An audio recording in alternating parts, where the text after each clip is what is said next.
ket ndeysaan suñu mbokk insuffisant en fait de insuffisant mais réno yi ñu ngi leen di jàlle seen président mais chaque jour Facebook ay ket la dama ne gars yi joxe leen quête mais au-delà de la quête il faut changer structurellement la situation de ce pays il faut gars yi génn ñu xeex pour que ñu transformer cette situation-là xaalis bi nañ ko dugal fi mu war a dem et effectivement santé ci la bokk l'hôpital est malade l'hôpital qui doit nous soigner moo njëkk feebar et hôpital bu feebar xaw ma naka lay soigner ay citoyens yu feebar et c'est ça la situation qu'il faut changer et malheureusement président Macky Sall nekkul ci tànk yooyu posé wul ay actes forts ci loolu et c'est dramatique et loolu nag c'est aux populations de transformer cela maintenant oui askan wi dañ koy sensibiliser dañ koy conscientiser man personnellement kenn mësuma dégg ma xalab maanaam citoyens yi waaw da ngay dégg sax ay nit naan ah non non non il y a un an élection présidentielle ñoom ñoo voté président Macky Sall ñaw seen affaire la man je suis pas de ceux-là je le dis pas parce que gëmuma ko dama jàpp ne conscience des populations day avancer day yokk et que on peut tromper une partie du peuple tout le temps mais on ne peut pas tromper tout le peuple tout le temps et mbas mi malheureusement bokk na ci jafe-jafe président Macky Sall mbas mi dafa wan ne président Macky Sall li ñu doon wax yëpp dara du ci dëgg ay taux de croissance ak ay meilleur ministre de la santé meilleur ministre de l'économie et des finances mbas mi dafa wane ne loolu yëpp ay waxi kase la et li wokk maanaam Sénégal moo wokk France de déedéet avant mbas mi les Français savaient que seen système bi baaxul avant mbas mi le personnel de santé faisait des marches pour dire que Macron yaa ngi wàññi lal yi Macron yaa ngi def lii si dans tous les pays c'est que ñii dañuy tappale président Macky Sall du ci mbas mi la xamee ne amul système de santé Macron du ci mbas mi la xamee ne amul système de santé parce que les syndicats de la santé d'ailleurs France bokk na ci secteur yi taux de suicide bi gën a élevé personnel de santé pourquoi infirmiers yi dañuy xaru parce que ndeysaan li am en fait au niveau des hôpitaux manque de moyens nit ñi di dee liggéey bi tax mënuñu ko supporter et que xëy na ñun nu ñu dëgëree nu ñu gëmee yàlla d'accord du ñu xaru mais de tous les pays du monde c'est parce que ce sont les politiques libérales les politiques néolibérales ni mu amee fii noonu lay décliné woo France noonu lay décliné woo États-Unis pourquoi est-ce que États-Unis mbas mi ñan lay gën a dóor noirs yi chicano yi maanaam les latinos ak ñooñu pourquoi parce que ce sont les plus pauvres parce que la santé aux États-Unis aussi c'est une question de xaalis France la même chose fii la même chose ñun bañuñu kenn dem faju bitim réew li ñu wax dafa leer ñii di ñu jiite di dem faju man defe naa sax dañoo war a toll foo xam ne Sénégal dañuy ne ministre de l'éducation nationale sa doom école publique la war a jàngee boo ko mënul doo nekk ministre de la santé ministre de l'éducation nationale man maa ko wax dama ne ministre de l'éducation nationale Sénégal war nañ toll foo xam ne dañoo war a ne sa doom day jàngee école publique wala doo nekk ministre parce que tu sabotes notre éducation mais les politiciens de ce pays nekk ci ministères yi ils n'ont pas confiance en leur propre système de santé ñun loolu lañu laaj de waxuñu Omar Faye bu nekkul ministre nekkul ci gouvernement bi am xaalisam di dem mekki di dem faju bitim réew encore que je me dis que réew bu amee système de santé bu baax ça doit être très marginal kuy def tourisme médical les Français qui viennent se soigner au Sénégal bu amee comme ni nga ko waxee c'est tellement marginal que wax dëgg yàlla jarul wax parce que foog naa ne Français yi quand même seen bakkan la ñu bëgg kan mooy ñëw fajoo Sénégal c'est un mouroir donc ñun lu ñuy dut baaraam mooy l'élite politique de ce pays nekk aux manœuvres et tu n'as pas confiance en ton système de santé tu n'as pas confiance en ton système d'éducation Nigéria gars yi dañoo defoon benn étude boo xam ne dañoo gis ne doomu ñi nekk ministre les élites politiques nigérianes seen doom li ñuy fay dans les universités aux États-Unis moo ëpp budget éducation bu Nigeria. Justement, en parlant mais de... c'est un drame. Guy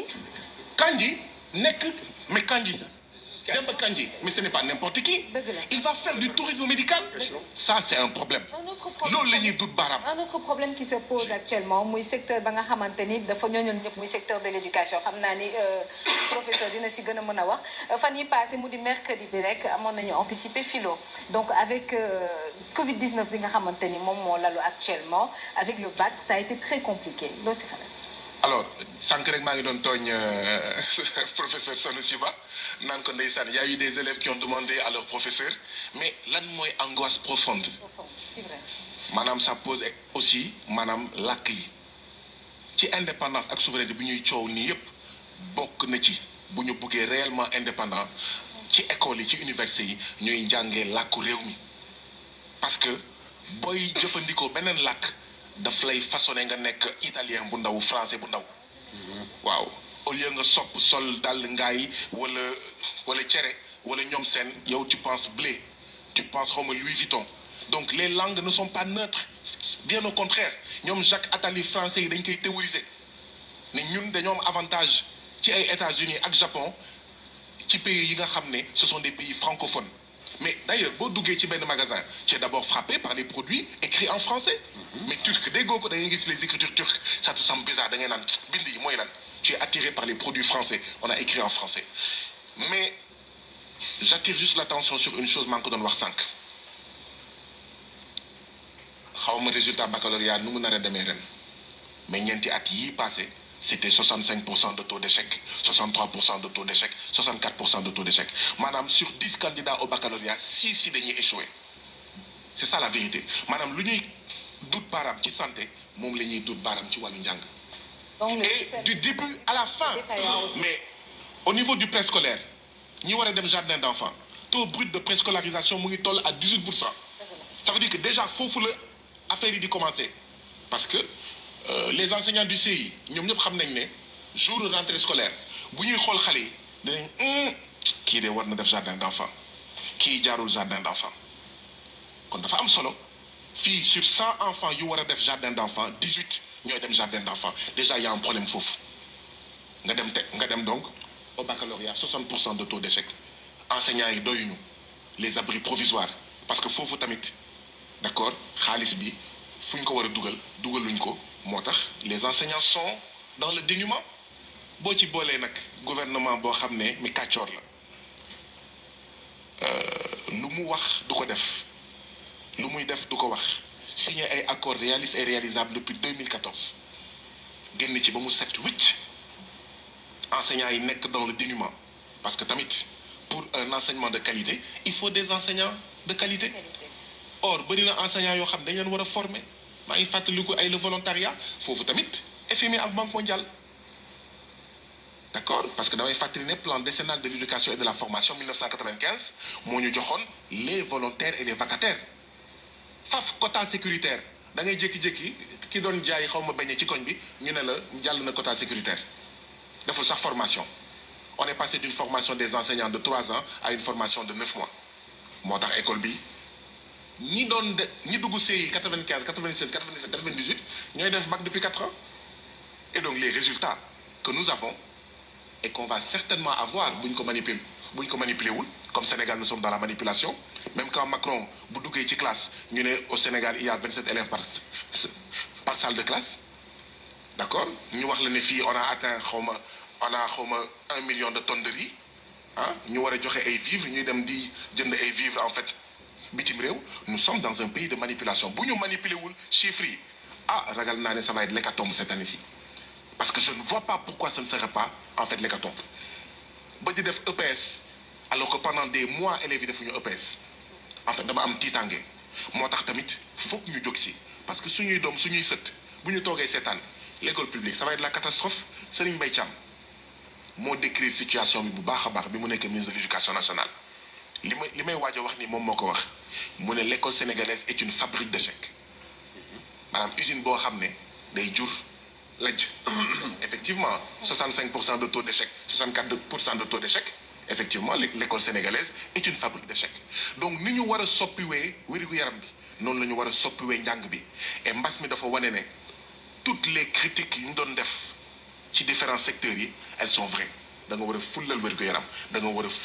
maanaam fullal itam li nga xam ne moom mooy njàng bi les secteurs dits sociaux yi nga xam ne FMI ak Banque mondiale dafa doon wax tous les états soumis ne leen moins d'état mieux d'état bu leen wàññi leen seen loxo dans les secteurs dits sociaux mais mu ngi nii et ça nous rattrape dramatiquement tragiquement et donc il faut changer de paradigme il faut déconstruire cela il faut aller vers d'autres voies Einstein nag am na lu mu waxoon un problème il ne se résout pas par le mode de pensée qu'il a créé or président Macky Sall dañ ko formaté Ouattara dañ ko formaté IBK dañ ko formaté dañ leen formaté pour servir dañ leen formaté pour ñu nekk ay surga France banque mondiale ak impérialisme lii Omar Faye doon wax sànq ne dafa mel nii